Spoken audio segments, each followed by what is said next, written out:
शीतल जी, ये एक बड़ी घटना होनी चाहिए थी। अवमानना का नोटिस पतंजलि आयुर्वेद को गया है, लेकिन मेन स्ट्रीम मीडिया में ये खबर नहीं है और होनी भी नहीं थी, क्योंकि जितने विज्ञापन पतंजलि आयुर्वेद भर के देता है टीवी चैनलों को, अखबारों को, उसके बाद उनका मुंह बंद हो जाना स्वाभाविक है। लेकिन इस पूरे अवमानना के नोटिस को आप किस तरह से देखते हैं? क्या सुप्रीम कोर्ट सचमुच में बहुत सख्त है इस मामले में? देखिए, सुप्रीम कोर्ट की समस्या यह है कि उसकी अपनी इज्जत खतरे में पड़ जाती है बार बार।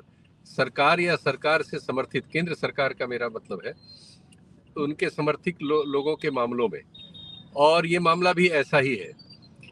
सच्चाई यह है कि रामदेव जी पर तो इसके पहले, बहुत पहले ही विभिन्न हाई कोर्ट्स वगैरह में कार्रवाइयाँ हो जानी चाहिए थी, और हाई कोर्ट्स क्यों, सरकारों के लेवल पर कार्रवाइयाँ हो जानी चाहिए थी।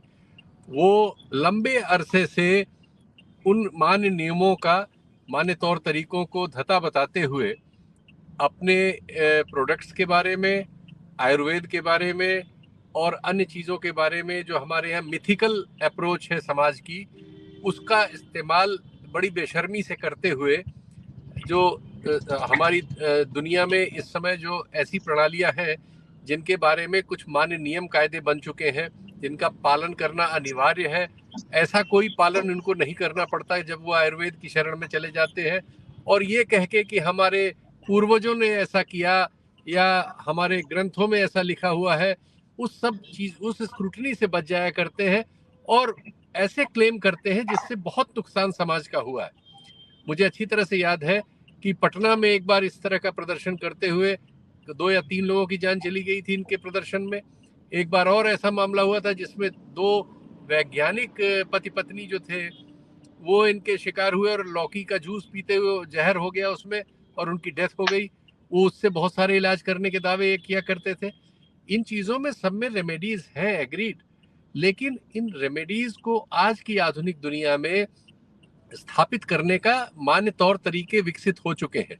उन तौर तरीकों का पालन करने पर आप निष्कर्षों पर काफी उन शुद्धता के करीब जाते हैं।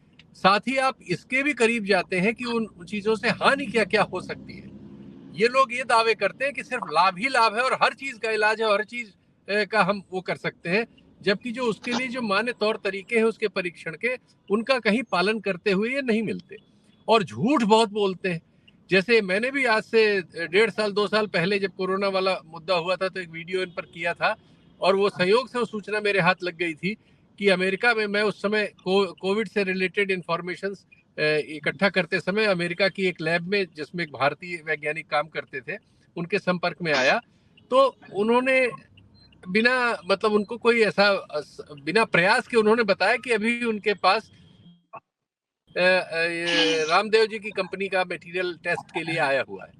तो उन्होंने बता दिया उस समय, लेकिन वो एक बड़ी सूचना थी क्योंकि यहाँ तो ये उसकी कोरोना की दवाई का अनाउंस कर रहा था कि इसने खोज कर लिया और इलाज खत्म और दुनिया फेल और मैं वैक्सीन की जरूरत ही नहीं, मेरे पास इलाज है। और वहां उसने टेस्ट के लिए भी भेजा हुआ था। दोनों बातें एक साथ हो रही थी। तो अपने वीडियो में जब मैंने फिर इसको क्वेश्चनायर भेजा तो इसके यहाँ से गोल मटोल वाली बात आई। ये तो स्वीकार कर लिया कि हाँ उस लेबोरेटरी में हमने भेजा है, लेकिन उसमें फिर झूठ, जैसा इनकी आदत है कि हमने ये जांच करने के लिए भेजा है, वो जांच नहीं। इस तरह से दाएं बाएं इन्होंने किया, लेकिन पकड़े गए क्योंकि वहां से जो बात हुई थी वो रिकॉर्ड पे थी मेरे, और उस वैज्ञानिक ने उसको एक्सेप्ट किया हुआ था कि ये तो अभी बेसिक इंफॉर्मेशन इसके जरिए गैदर करना चाह रहे हैं कि इसमें इम्यूनिटी वगैरह का किस लेवल तक का इसका असर है। तो वहां जबकि ये बेसिक लेवल पे रिसर्च कर रहे थे, उस समय भारत में हमारे स्वास्थ्य मंत्री के साथ बैठ के प्रेस कॉन्फ्रेंस करके इनका सरकार से जो रसूख और मिली भगत है कि स्वास्थ्य मंत्री ने साथ बैठ के वो प्रोडक्ट जो है अनाउंस किया था और उन्होंने अरबों रुपए की दवाई बेच ली थी उसमें। तो ये इनका मोडस ऑपरेंडी है, ठगहारी है ओपनली। और चूंकि इन पर ये जो इनके कार्यक्रमों वगैरह में और इनके इस तरह के मिथ्या प्रचार से जो जाने गई होंगी, इस पर कोई सरकार ने किसी किस्म की जांच की नहीं, वरना उतने लोगों के कत्ल वगैरह का मामला इन पर बनता, या कम से कम इनकी लापरवाही से हुई मृत्यु का मामला 304 में तो बनता है। लेकिन कुछ इन पर नहीं हुआ, जैसा आप बता ही रहे हैं कि 2 साल से सरकार जवाब दे रही है कि हम 2 साल से भी पता लगा रहे हैं, जिन चीजों को ये रोज मंच पे नाच नाच के अनाउंस करते हैं, उसके बारे में वो पता लगा रहे हैं और पता ही लगाते रहेंगे। तो वो तो इस सरकार के साथ एक बड़ी समस्या है। राम रहीम के मामले में देखिए, हाई कोर्ट को हस्तक्षेप करना पड़ा, रोज उनको पैरोल दे के चुनाव लड़वा रहे थे, और 180 दिन की पैरोल उनको अब तक मिल चुकी थी। 4 साल की सजा अब तक काटा है उन्होंने, और 180 दिन की पैरोल काट चुके हैं, और जब चाहते हैं तब घूमने बाहर निकल आते हैं। तो उनके बारे में हाई कोर्ट को नोटिस देना पड़ा, स्टेट को, कि आप बिना हमसे पूछे इनको कोई पैरोल नहीं देंगे। तो हर जगह स्थिति सरकार ने तो ऐसी कर दी है कि विभिन्न किस्म के अपराधी जो है, सरकार में या सरकार के समर्थक होते ही हर किस्म की स्क्रूटनी से बच जाते हैं। रामदेव उसमें शीर्षस्थ है, और इनकी कभी भी जांच अगर हुई तो ऐसे बहुत सारी चीजें मिलेंगी, और बहुत सारे नुकसान समाज को जो हो चुके हैं उसका अध्ययन तो बहुत ही कठिन है। सच्चाई है कि जैसा आपने बताया कि पूरा मीडिया इनके विज्ञापनों से हटा पड़ा है, तो इनकी आलोचना कि इतना बड़ा सुप्रीम कोर्ट का फैसला भी खबर से बाहर है। सत्य हिंदी का ऐप डाउनलोड करें गूगल प्ले स्टोर पर।